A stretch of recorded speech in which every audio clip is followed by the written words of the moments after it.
So what you see in front of you here is in fact the entire Chinese language. You certainly couldn't do this with English, put every single known syllable onto one little bit of paper. In fact, there are only 409 simple syllables in Chinese. Different words, essentially, different sounding words. Now, if you try to do that with English, I think you'd end up with around 12 to 15,000. So that is one big advantage of Chinese, and it's also a little bit of a disadvantage as well. Exactly what disadvantage that is, I'll explain in just a second. Now, if you include the tones, the 4 major tones of the language, there's actually 1,200 different sounding words in Chinese. It uses 25 out of 26 letters of the alphabet.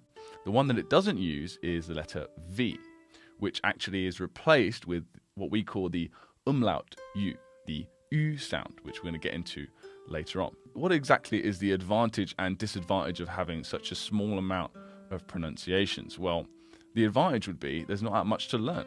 Right? This course is fairly short, and you're going to pretty much learn every single thing you need to know about Chinese pronunciation. And if you learn all the finals at the top, the initials at the side, then combining them together is fairly easy. There's not that many nasty surprises. Now, what's the disadvantage?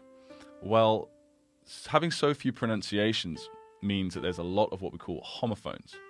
Homophones are words that sound exactly the same but mean something completely different. So like we have a few of those in English, like red, the color versus red, the past tense of read. But in Chinese, there's a lot.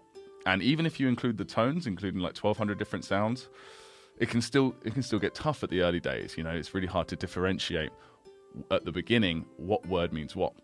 Which is why, coincidentally, characters are so important, even in the early days. They help mentally separate all these similar sounds.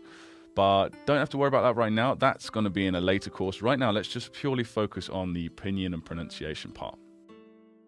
Another thing you should know about pinyin is that it is not English. It looks like English, it uses our alphabet, but it is not. There's a lot of spellings in pinyin that people want to pronounce one way, but it's actually pronounced a completely different way. That's why it's important to take a course like this and actually get a really detailed instruction on how to pronounce all the different spellings. So all of the ones you see before you, please don't rely on your instinct and pronounce them that way.